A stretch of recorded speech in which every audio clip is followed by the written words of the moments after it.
having a life scholarship and being able to afford to go to college made me feel inspired to go. When I got a life scholarship, it was such a relief. I knew that I wanted to have an impact. Having a life scholarship through the SC Education Lottery was huge. It gave me the opportunity to make that impact right here at home.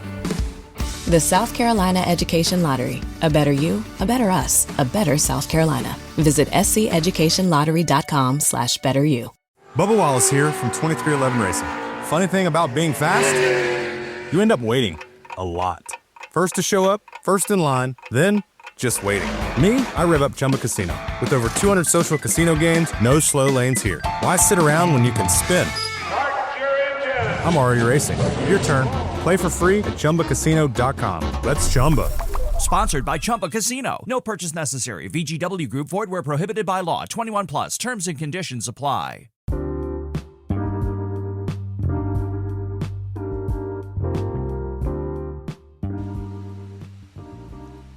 Hello, my name is Jose Pina, and welcome to Living in America. This segment starts from June 1994 to 1997. There I was, June 1994, Miami, Florida. The decision was certainly made a few months before, at the end of 1993. But I've been into the States. I've been in the States twice before. Once, and the first time was in 1986. My brother and I visited Dallas, Texas, actually Irving, Texas. A small vacation. I vividly remember Dealey Plaza and Texas Book Depository and all that. So I try to remember that. Also walks into a 7-Eleven and playing some games there with the arcade. So yeah, my brother and I had a good time there. The second time was in 1989, Miami, Florida. Some vacation time there. Nothing much. Visiting family and friends, of course. One thing I remember that second time was a very cold day that we had in Miami in 1989. I stepped outside and I felt incredible cold. I said, oh my God, this is incredibly cold. I actually saw some, it looks like an ice, like snow, but it wasn't. But I remember very nicely, 1989. I had a chance to stay that day in Miami, but I didn't make a decision, so something that I regretted later on making the right decision. This time, for sure, 1994, it was for real. I wanted to stay. Nobody knew, of course. Only I knew that this trip was, for the long run, to stay. So there I was, Miami, 1994. It took me a while to get used to it, to get out of the mentality that it wasn't any vacation, that I was no longer a tourist. I had to change my mentality. It took me a while to do that. It's not easy. You really would like to want it inside. If you want to move over there, you have to completely change yourself. And it took me a while to do that. And I tell you a story about that. It took me 3 attempts to get the driver's license. The first 2 times I failed miserably. I didn't even know. So I stopped trying after the second time for almost a year. But then when I felt ready, I took the exam and I actually passed. That was a very happy day after I had my driver's license. So I went to school there. I made a lot of friends from many countries, France, Germany, China, Costa Rica. And it was great to have those friends. They helped me learn English. If you really wanted to learn the English language, you have to make friends with people who does not rely on Spanish to talk with you. Miami, as you know, is not very helpful with the English. Wherever you go in Miami, you only have Spanish. Of course, there are certain areas where you do need English, federal buildings, things like that. But at school, you needed to have those friends you really wanted to learn. So I thank them for that friendship, though. So I spent several times, months and years, trying to learn the English language. It took me a while to learn. Of course, one of the first things that I remember in Miami, when I arrived there, it caught my attention. Like, what is this? You know, I saw that little white Bronco on TV. It was O.J. Simpson. I'm like, oh my God, what is this? So, you got used to seeing things like that on television. So in their school, they all talk about it. So yeah, so that's one of the things that you have to get used to living in America.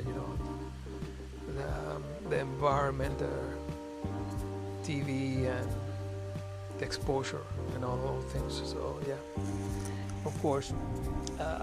I also remember that when I got there, I like soccer, so the World Cup was ongoing, and one of my favorite teams in the world, Brazil, was playing in Orlando, the first rounds of the World Cup. So I had the chance to go there.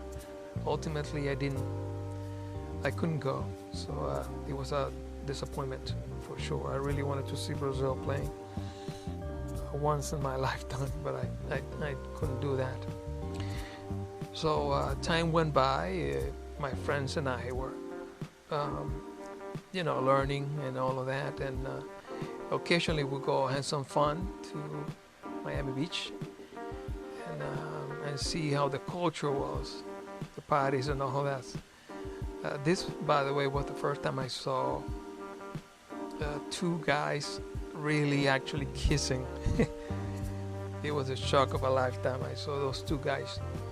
It was just it was not just a normal kiss. It was an actual French kiss in front of everyone. I was in shock. My God. So yeah, Miami had those things, that culture and that atmosphere. My friends will go to the clubs, and then after that we'll all go to Dennis, have some nice breakfast, and that will be it. That was pretty much my life in Miami. Of course, in the mornings I was going to school, but in the afternoons I will have to survive somehow. So I was working in the afternoons, doing many things or whatever was available. I cleaned pools and help paint houses and clean them and all of those things. So, to survive, you need to do some other stuff. So after a while, you do those things. At the beginning, it was difficult because I was relying on the metro. Miami has a metro rail, and I was relying on the metro to go to school. But it was hitting my pocket, doing that every day, back and forth. So I bought myself a bicycle, and I used the bicycle to go to school and everything. I was actually in very good shape because of that. I remember going to Casola's, have some very nice subs and everything. So it was very nice, very nice. So it's something that I truly fondly remember. Sometimes when I didn't go out with my friends and everything, I used to go to Coco Walk. Those days, it was a very nice atmosphere. I don't know how it is right now. I haven't been back there, but it was very nice going to Coco Walk and sit there, have some malteadas and chocolate cakes, and very nice. And you see some famous people going around and saying hello and all of those things. I remember seeing once Marvin Hagler with a beautiful blonde right next to him walking by, and I stood up and I say hello to him and shook his hand. He was very nice, and I say, hello, how you doing? So, hello champ, how are you? So he was very gracious. He didn't have to do that. He could have said, no, I'm busy or whatever, but he was very friendly with me. So that's one of those things that I remember in Cocoa Walk. I know that another time I saw Pat Riley. He was the actual coach from the Miami Heat then. Right now, I think he's the president of operations of Miami Heat, but at that time was the actual coach. And so I saw him. He's a tall guy. I didn't know he was that tall. I'm like, my God, look at he's tall. Pat Riley. And who else I saw? Oh, I saw Evander Holyfield stepping outside from a hotel in Cocoa Walk. I looked at him like, oh, but it's Evander. So yeah, you see, you have those view, from people that, shape everything.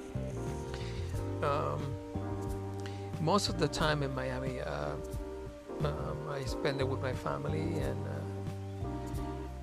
my friends, of course, and the school. I had the chance to play chess when I had the chance. I love chess, and at that time I remember vividly we were following the match between Deep Blue and Garry Kasparov. That he actually lost though, but it was nationwide. It was very important. I mean, for chess players as a whole, but also for humanity, and we were following lively and basically on TV and the internet. Of course, the internet was getting bigger. I remember getting Ethernet. The internet was AOL, their main provider by those days, by those standards. But I remember the dial-up, But then,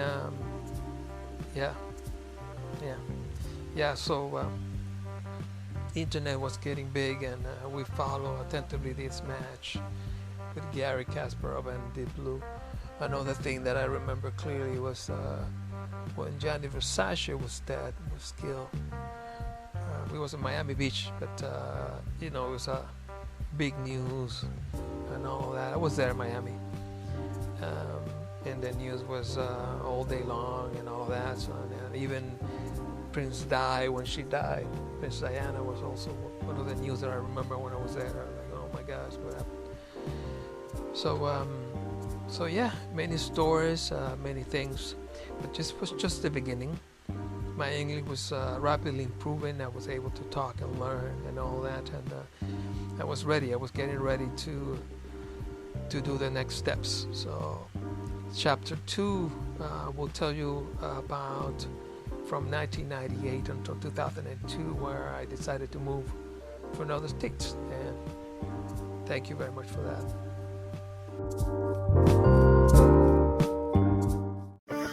Having a life scholarship and being able to afford to go to college made me feel inspired to go. When I got a life scholarship, it was such a relief. I knew that I wanted to have an impact. Having a life scholarship through the SC Education Lottery was huge.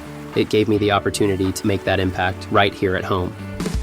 The South Carolina Education Lottery. A better you, a better us, a better South Carolina. Visit sceducationlottery.com/betteryou. Ryan Seacrest here. When you have a busy schedule, it's important to maximize your downtime. One of the best ways to do that is by going to ChumbaCasino.com. Chumba Casino has all your favorite social casino games like spin slots, bingo, and solitaire that you can play for free for a chance to redeem some serious prizes. So hop on to ChumbaCasino.com now and live the Chumba life. Sponsored by Chumba Casino.